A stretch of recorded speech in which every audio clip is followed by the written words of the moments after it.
In the last couple of weeks, we've seen Republican congressmen and women get raked over the coals when they returned to their districts and held town halls. When you look at the videos of the rage and anger that's been hurled at these congressmen, it's interesting to observe the reaction of some of these congresspeople.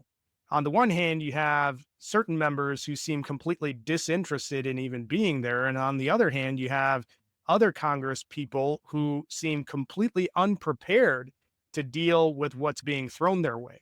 And when you consider all of that, that presents a really unique opportunity for the opposition party to make some headway. One of the biggest things that the Republican Party does well is that they are consistently effective in marketing simple slogans that are often detached completely from reality. Think about it. They brand themselves as the party of law and order, but they elected a 34-time convicted felon. And when you look at Republican presidential administrations and the number of convictions and prison sentences that they've incurred, it far outpaces that of the Democrats. Last I checked, there are somewhere in the neighborhood of 50 Republican administration officials who have spent time in jail compared to 3 or 4 from Democratic administrations. And that ratio carries through when it comes to indictments and convictions and prison sentences. So the party of law and order has no problem breaking the law when they're in power. They also describe themselves as the party of individual liberty. But which is the party that's trying to control what you can read, who you can worship, who you can marry, what you do in your own free time, what you can eat, drink, ingest, consume? It's not the Democrats, is it?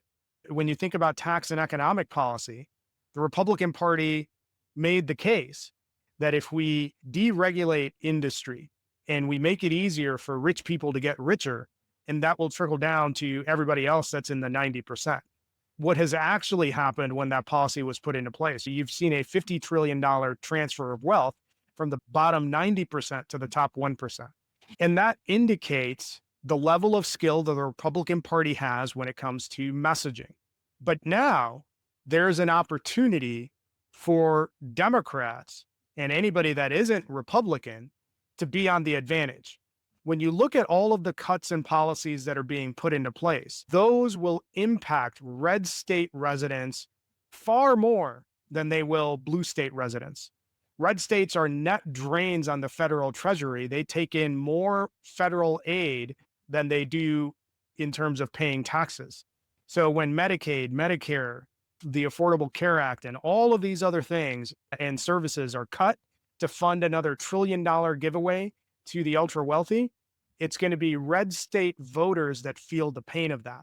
And that's where the opportunity sits, because the Republican messaging is going to be you're feeling this because of the immigrant that's stealing resources. This is the opportunity for Democrats and independents and anybody that isn't a Republican to go into those districts and explain the impact of what the Trump administration is doing to the kitchen tables and the wallets and the bank accounts of the people that are going to be most impacted. That is how you connect the dots. Because the biggest lie that the Republican Party has convinced the working class, and the working class is anybody that isn't independently wealthy. The biggest lie that the Republican Party has convinced the working class is that they are getting poorer because of the immigrant or the black person or the gay person down the street. They've focused your attention on all of these people that are in the same boat that you are. And that's distracted you from looking at who's been pulling the strings the entire time. You have an administration that is packed with billionaires, and you have a president who's owned by a billionaire and a couple foreign governments. And they are all pulling the strings to pad their bank accounts while having you be distracted at the brown person, black person, gay person across the street from you, who they've convinced you is stealing from you when the entire time it's been them.